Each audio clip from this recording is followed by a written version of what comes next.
اللہ کے وفادار بندوں کے مشیر فرشتے ہوتے ہیں اور اللہ کے باغی بندوں کے مشیر شیطان۔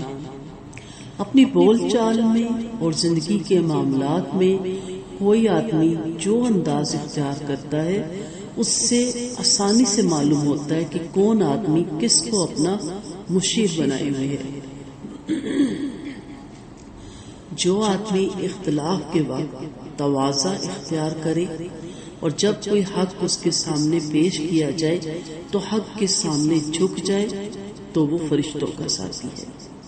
ایسا آدمی اپنے عمل سے اس بات کا ثبوت دیتا ہے کہ اس کو یہ توفیق ملی ہے کہ اللہ کے فرشتے اس کے مشیر بنے، کیونکہ یہ فرشتوں کی صفت ہے کہ وہ گھمنڈ نہیں کرتے، وہ کسی جھجک کے بغیر حق کا فوراً اعتراف کر لیتے ہیں۔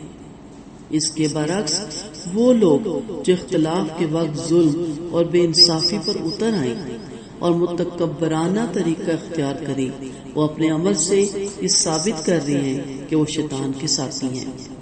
انہوں نے شیطان کو اپنا مشیر بنا رکھا ہے، کیونکہ قرآن میں گھمنڈ اور سرکشی کو شیطان کی صفت بتایا گیا ہے۔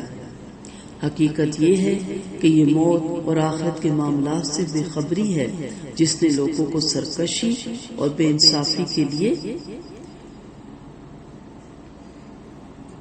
جری بنا دیا ہے۔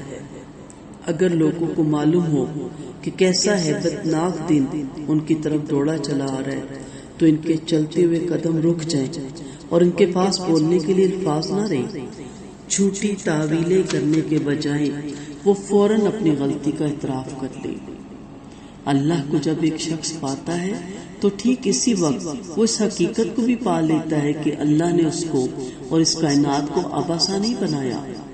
جس کائنات کا بنانے اور چلانے والا ایک طاقتور اور باخبر اللہ ہو، وہاں یہ ناممکن ہے کہ اتنا بڑا کائناتی کارخانہ یوں ہی خاموش کھڑا رہے اور کبھی اس کے معنی ظاہر نہ ہو۔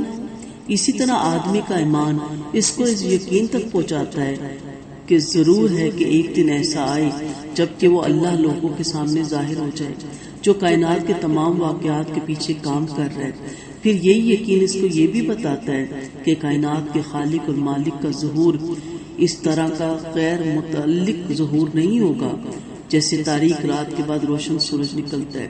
یہ ایک باشعور اور طاقتور مالک کا ظہور ہوگا۔ خداوندہ کائنات کا ظہور کائنات کے لیے عدالت کے ہم معنی بن جائے گا۔